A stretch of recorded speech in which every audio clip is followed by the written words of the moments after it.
Hello, thank you everybody for showing up to the basically the campaign intro brief. Tonight there's not going to be any flying. We're not even going to be digging into our very first tasking tonight. We had to call a little bit of an audible due to a scheduling conflict, and I appreciate your patience for that. What I do hope to do is to kind of present you guys a little bit of a story um, to kind of set the stage of where we're going, why we're going there, and what's going on around us. Provide some situational awareness so we have some intentionality and purpose behind what we're doing. Um, so this campaign brief, the campaign's name is Operation Sentinel Dagger.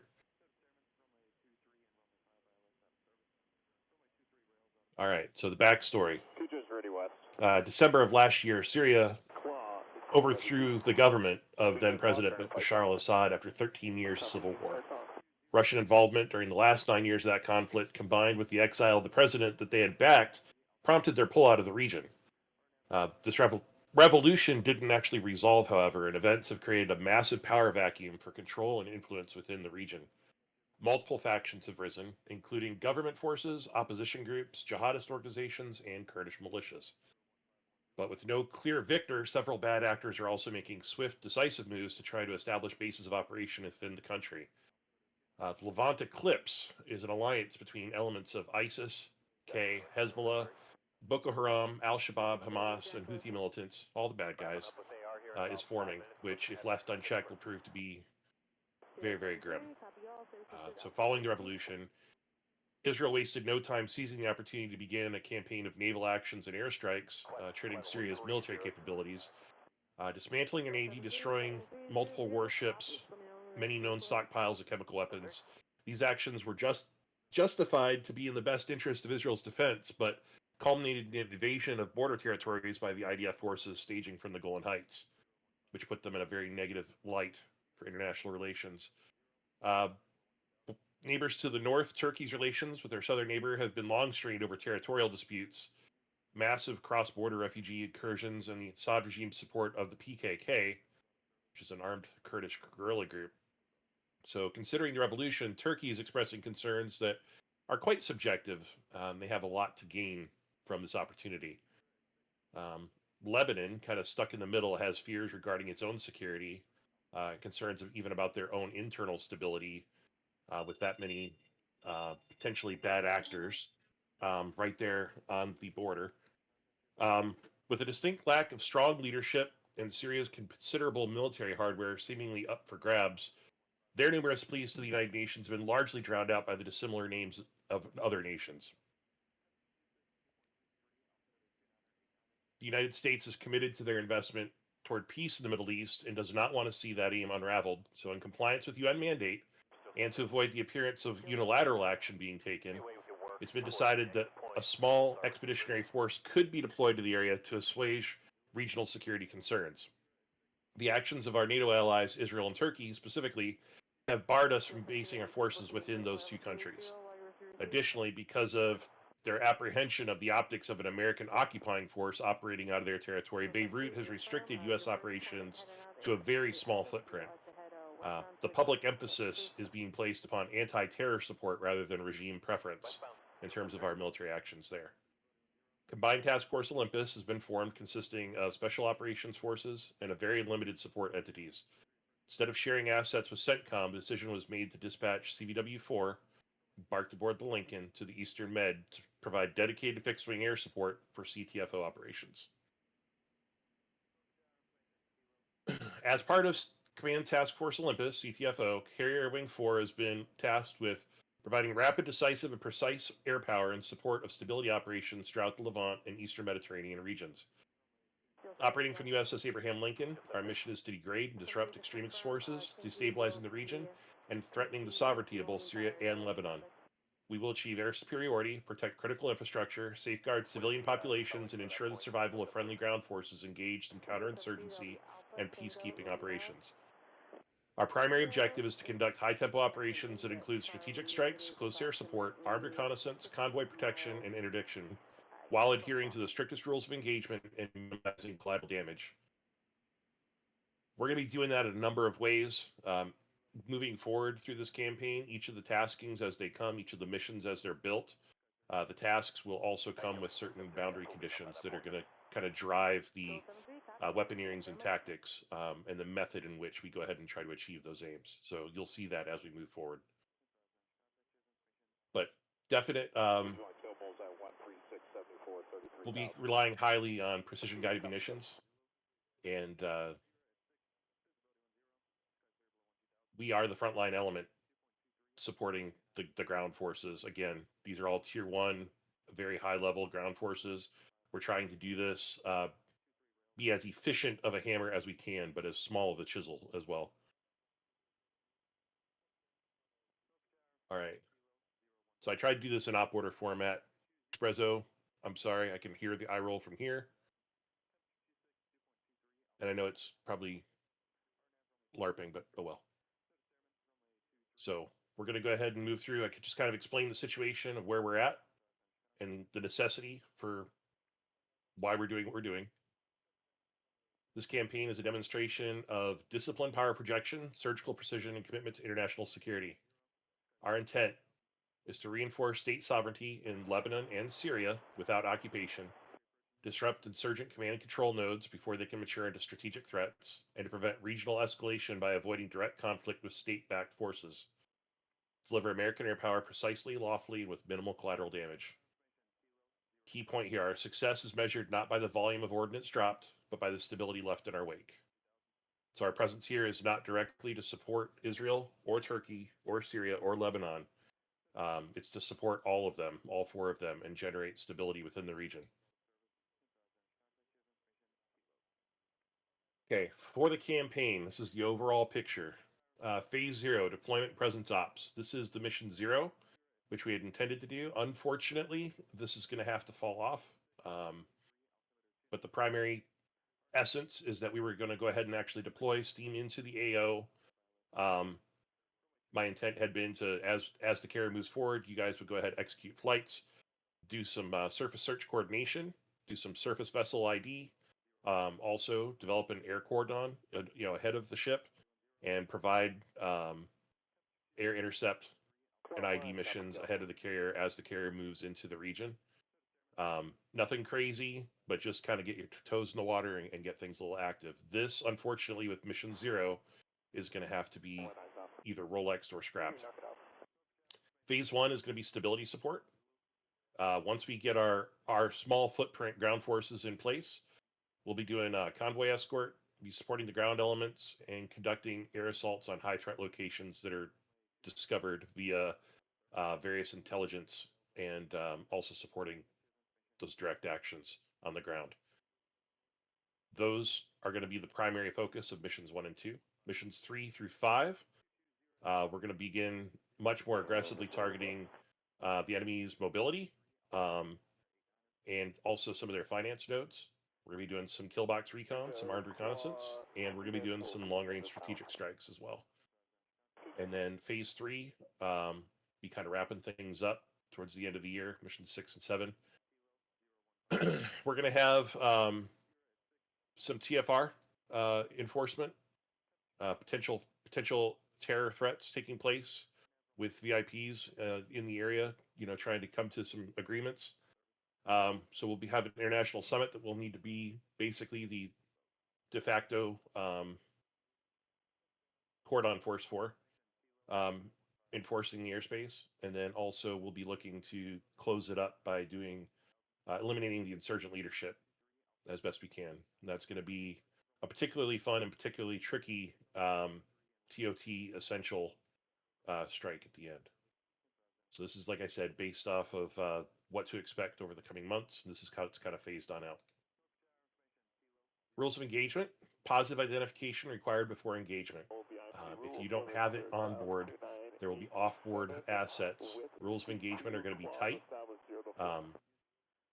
Weapons restrictions, as far as understanding what the difference between a bandit, a bogey, and a hostile is going to be very, very important. Weapons considerations, weapons release, etc.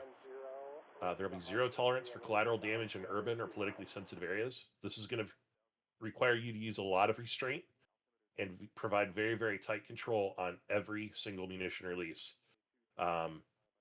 we don't want to just spray and pray, and we're not taking. Yeah, I don't think you're going to be dropping any clusters in this particular campaign, I guess is what I'm getting at. But emphasis will be placed on precision guided munitions for sure. MCON protocols, we're going to work a little bit on communications. I've got a couple of ideas, things that I want to work in here. We'll be using MCON protocols. Some of these operations are actually going to have to be done in a very secure, like radio silent type environment, where it's going to be very, very little over the net, and we'll have tools and procedures in place for that will be placed briefed before each individual mission itself. So, Spook, does that MCOM include transmitting of the TACAN? And I mean, are you talking about complete MCOM, or are you talking about radio comms? Correct, MCOM. So there'll be the F-14s are going to be. You guys will be up your airborne. Well, we'll get there for that specific mission. But yeah, we need to basically be a black hole and strike with no notice. That's kind of the role. Outstanding. Thank you. Use of force authorized to protect civilian forces, civilians under immediate threat, and mission critical objectives.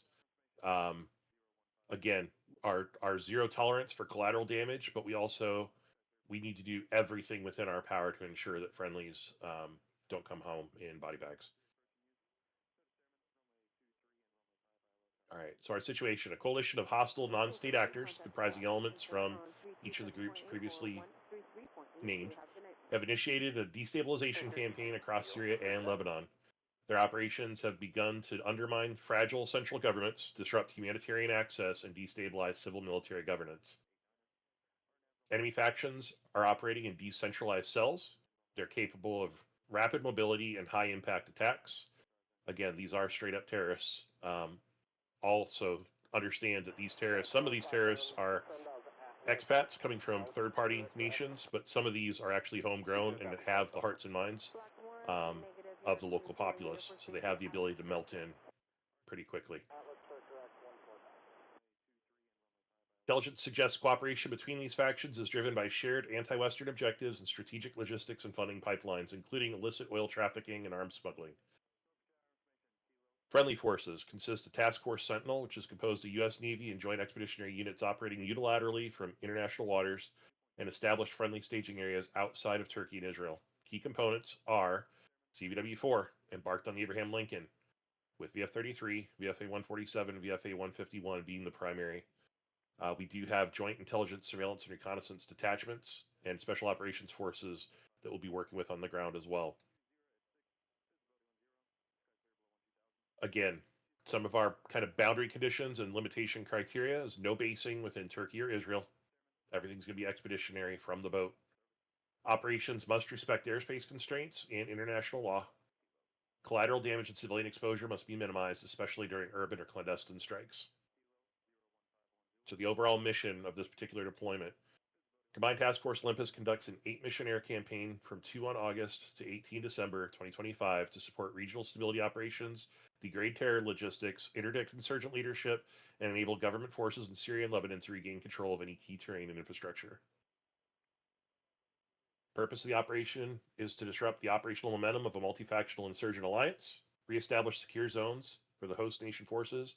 Decisive effects will be achieved by targeting leadership, communications, financial sources, and regional mobility of the insurgent network, while demonstrating credible U.S. air power presence and reinforcing Allied confidence in the region. I will have put a side note here. We will have kind of green forces as well. Not only are you going to have Syrian and Lebanese military, you're also going to have UN forces as well. And we're going to have to kind of work alongside them and potentially use them operate alongside them. It's not just going to be Americans kind of being the big boy in the room and taking charge in other people's backyards. So the concept of operations, the operation is structured into 8 individual phases or missions. The operational tempo, ISR precision, and kinetic dominance.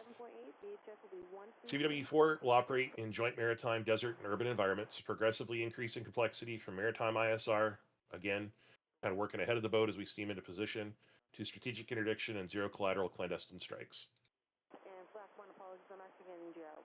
Okay, we are going to be using command and control. We're going to be using lot ATC and Olympus to help guide that.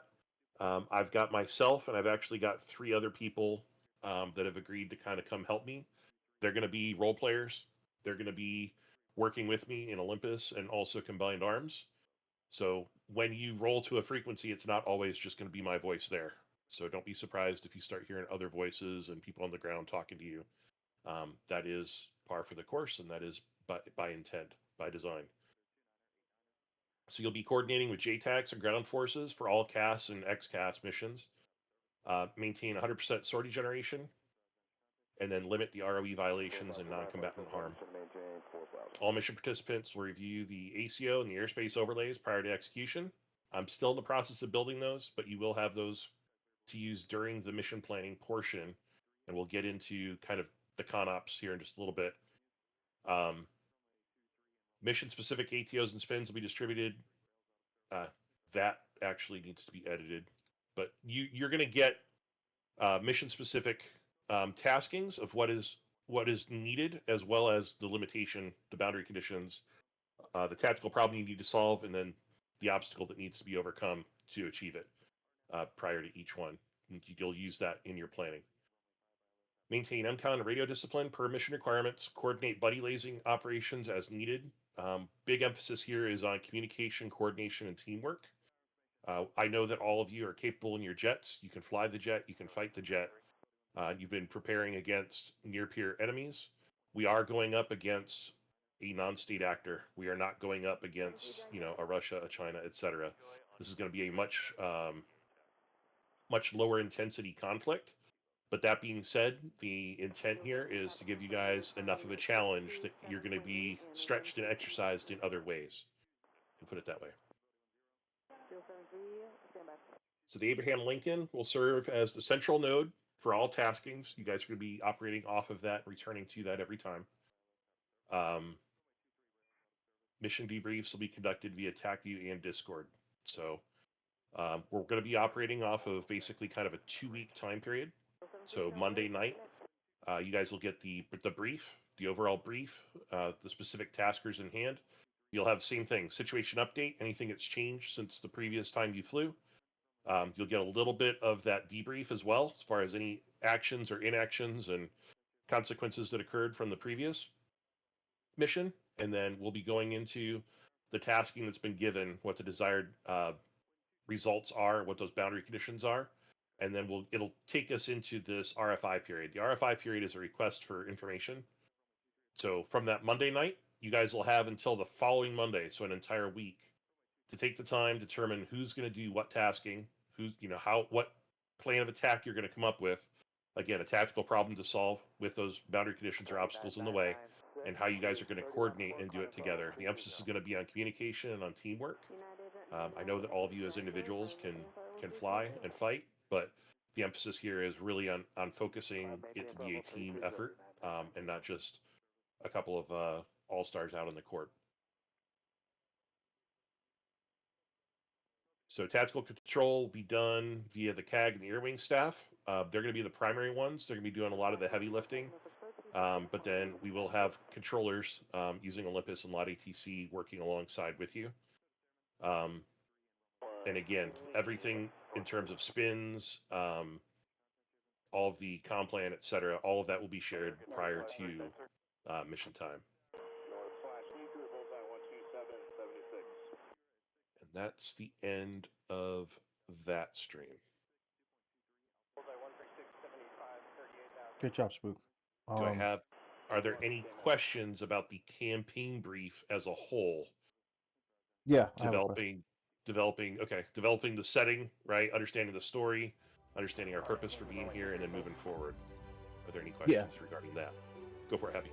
Yeah, my question more so is just understanding the need to be tight with our identification of hostile forces, right? I mean, obviously, we're going to get that information pre-planning, or are we relying on potential JTACs operating in the AO to give us that information on the fly?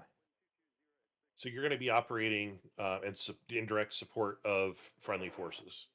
So Okay. there will be opportunities for pre-planned strikes against Okay. known targets, Okay. but there's going to be plenty of things that are likely to pop off, and you need to be able to flex on the Yep. fly and deal So, with it. yep. Okay. But coordination and communication with friendly ground forces on the ground is going to be super, super important. Yeah, just prepare for the unexpected. Copy. Yep. Expect the unexpected. Absolutely. Is there a planned location as far as for where information is going to be dumped on the server? So right now, we have the campaign ops channel directly above the one that we're in, and I'll be posting. I'm trying to think of the best way to do this. If just putting it on like a folder on a OneDrive. Yeah, there'll be a small repo of campaign information that'll be cumulative, including the document that I just kind of went over with you guys. So each of the campaign brief, each of the mission briefs, any mission planning products or intelligence products, those will all be shared up there. So as we roll through, that campaign ops channel is going to basically be kind of your go-to. I don't know. You could probably, I guess, think of it as your skiff, right? Go there for any information that you need. And then when you guys execute your actual flight planning, right, you'll be able to utilize that information and come up with your own flight plans. Get those. I'm really going to rely on the flight leads to do a lot of that, and I've already had conversations with like the COs and XOs. Again, the emphasis here is I really want to emphasize that this is an opportunity for you guys to learn and flex and grow. That's the whole point behind this campaign. It's not necessarily just for the entertainment, although I hope that you are entertained. It's edutainment, right? And kind of pushing the boundaries of this is not going to be what we've always done, I guess is what I'm pushing out here. You're going to see some things that are going to be a little different, and you're probably going to make mistakes. And the emphasis is really be placed on being able to identify what those are, learn what those are, and share what those are. So stay humble, stay thirsty. Spook, another question. Are we fuel and munitions limited? Is there some sort of a check in, check out, tracking of that information? What we can take, what we can't? Without Meaning providing there's spoilers, Mhm. yes, there will be restrictions, and it'll be on a mission to mission basis. But no, we're not doing necessarily weapons tracking Okay. Okay. from the get go. No, Okay.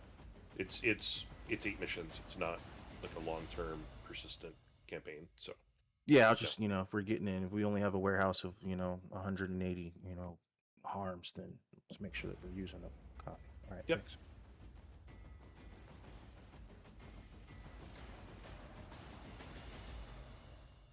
again, I'll emphasize that the threat is not going to be a host nation. So I would not expect an IADS. I would not expect an enemy, a hostile air force. If a state nation air force is coming after you, it's because communication definitely broke down somewhere, right? So our emphasis is on keeping communications up, expectations out, and playing by the rules. So those rules will be, routing safety of flight is a portion of the flight planning process, and we'll be going through all of that mission to mission. So as I stated before, our concept of operations is going to be based on a 2-week cycle. Pappy went ahead and created most of the events. I believe they're all up in the calendar now. Unfortunately, Mission 0, which was supposed to take place this coming Thursday, that's going to have to be either scrubbed or delayed, and we can make that call as we need to. But all of the other briefs and then execution nights are all listed up there on the CVW4 calendar. Like I said, it's designed around a 2-week window. So we'll do the initial brief. The initial taskers will come down on Monday, and then you have until the following Monday night, so an entire week, you can ask questions. It's RFI, request for information period. That week is for you guys to ask, hey, can we get tanker support in this area for this upcoming mission? Can I get more intelligence products or information about expected threats? You'll be getting intel, at the first brief. But if you're looking for more information, we can go ahead and try to acquire more information. Don't expect a 10-digit grid or anything, but we can provide more information on the intelligence of any particular target or target area. So any requests for that? Any coordination that you guys need to do squadron to squadron or even within your squadron, if you guys want to develop, you know the area, you know the locations. If you guys want to build yourselves a test miz and do kind of a dry run rehearsal of kind of what you anticipate to see to kind of, pregame it and practice for it, that's completely within your wheelhouse to do. But like I said, the request for more information is going to be shut off on the Monday night of the second week. So after that first week, and then that second Thursday or that last Thursday after the RFI ends, that's 3 days after the RFI ends is when we'll actually fly it. Are there any questions about that? There are, normally it's on a 2-week cycle, but there are some things, holidays and whatnot, that do kind of break that up and extend it out. Like Labor Day, for example, we'll do the mission brief, and then instead of doing it immediately after Labor Day, I kind of extended it out. So the mission from between the brief and the RFI period for the first event is actually going to be 2 weeks instead of only one, because of the Labor Day week kind of breaking up things there. So got that available. Okay, with regard to this, you're going to get out of it what you put into it. So it's very important. This is not going to be you guys showing up to fly something that I've prepared for you. I'm providing you with a problem, and I'm going to make sure that you have a problem to face during game time. But I will not be putting in all of your flight plans into the jet. I will not be programming, all of your radios necessarily for you. There are some issues that we're going to have to deal with as far as with the boat and the number of people. Depending on the turnout, we might have to mix between hard-coded slots and dynamic slots, and that could create issues specifically on the comm side for the Tomcats. I'm working with Kez to find a solution to that, to figure that out. But what we're looking to do is I need you guys to go ahead and give me your best effort at providing for and preparing and planning for your own individual flights. Flight leads will be responsible for pushing that out to the wingman. Big emphasis here is I want everybody to get the opportunity.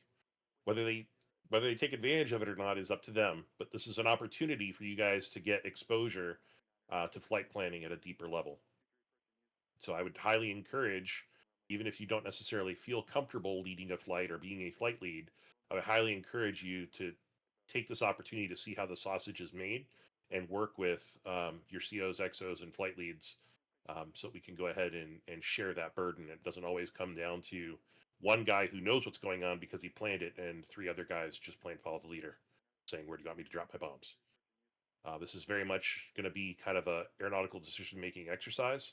You're going to have to make some tactical decisions with a joystick in your hand, and that's going to has potential to be awkward because you might see things that you haven't seen before, might be asked to do things you didn't think you'd have to do before.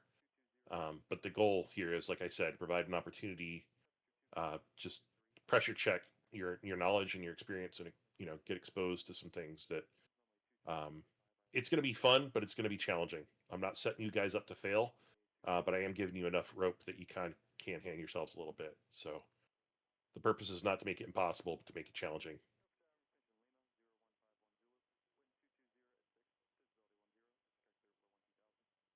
Quiet. Anybody have any other questions?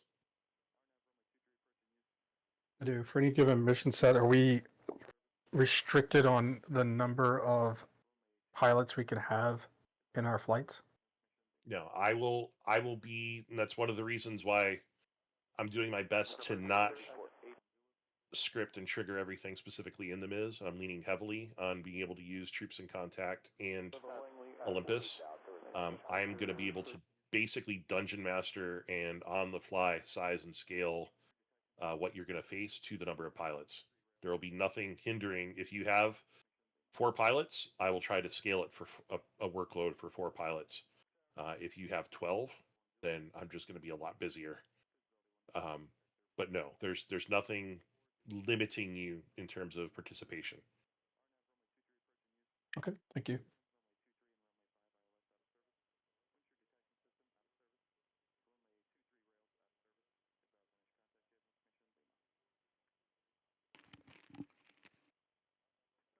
Looks awesome, Spook.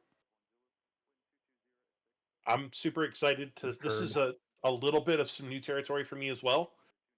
Like I said, this is not going to be like the other campaigns you've done before. I can almost guarantee that it's bits and pieces of what I've done before, but with some added nuance. I'm looking forward to the challenge. Looking forward to bringing you guys along for the ride. And by the end of, we'll see if by the end of the campaign, if I get invited back to participate and deal out next year's. But I'm really grateful for your guys' time and your attention. If you have any further questions, feel free to ask. I am working on getting that Mission 1 package put together, and I'll be presenting that next Monday. You'll be actually be getting your first tasking, etc. And we'll be working through this process as we go. So like I said, I'm super excited to do it. You guys have got an amazing thing here. I think you got an incredible amount of potential, and I'm looking forward to kind of testing and stretching and strengthening you guys and watching you grow. When we wrap here, guys, I need to see the leadership team down in the staff chat, please. Copy. Spook, thank you. I mean, goddamn, I'm already nervous. I'm already nervous. Good setup, brother. Yeah, thanks again, man. This is awesome. Hey, I had a question. Go for it. So just one of these questions, like how long do you think each sortie will go for? Like a 2-hour thing, or like even longer, or hour and a half, or? We have one that's a deep strike. And when I say deep strike, Yeah. the F-18s are going to have to manage fuel wisely. Yeah. You may not all be taken off at the same time. It might be wise for you guys to stagger so that you guys can stagger your tanker times and get done what you need to get done. Again, that'll be part of kind of those boundary conditions and obstacles that you're going to have to overcome. That particular mission comes much later in the campaign. That one's going to be a little bit longer because of the nature of a deep strike, right? It just takes time to get there, time overhead, and then time to get back. Overall, I'm hoping that these all should be sub 2 hour. Sub 2 hour, right on. I'm hoping to keep them, 20 to 22 Eastern. Kind of what I'm banking for, shooting for. Cool. And then so you said like we have an opportunity to get intel before each mission. Are we gonna know what the general mission is a week prior? So like, Yes. okay, next time, okay, all So right. the first Monday is going to be the brief. You're Yeah. going to get the situation update. You're going to get the tasking, right? And you guys are going to be revealed of what's where, what's expected. You guys are here. The targets are here. This is what you're looking at. And then if you need, more information, like, okay, we know the targets in this area. Do we have any more localized or generalized information? Whether it might be in the form of radio chatter, it might be in the form of satellite imagery. But you guys will be getting more information periodically through that week. But in terms of, again, taking the task that's the weapon, or excuse me, the target assigned, the desired effect, right? That's going to guide your weaponeering. It's going to decide your tactics. And again, that's for the pre-planned stuff. Some of the stuff is going to be reactionary, right? So if you're on call cast, or you're just doing, convoy escort, you don't know what to expect. You don't know what's going down, and you're just there to provide, reaction if and when it comes. Well, and I might suggest, I might humbly suggest that for the for the longer missions, consider doing the debrief like that next Monday or that next That's squad when it'll be night. done. Yep, that's Okay, when cool. it'll be done. So I'll Okay. be pulling the server. That's a good point. So the debrief, I'll be pulling the server side TAC view and going over it, and then we'll go ahead and replay that probably as part of the debrief. Will be part of kind of the situation update for the briefing for the following event. So if we fly Very on cool. Thursday, then the following Monday we'll go over. Okay, here's what happened, and maybe some highlight reel type stuff. Or even just getting together and watching it during the weekend. It's completely up to you guys how you want to do that. But all those will be posted.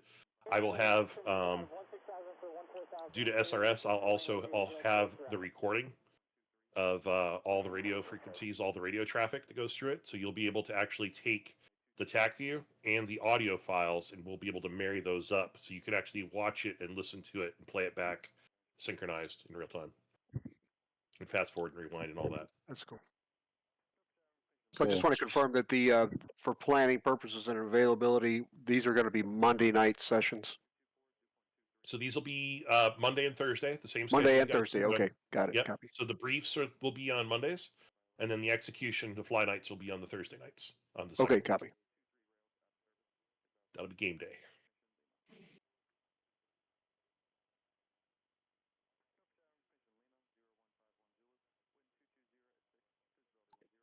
Any other questions?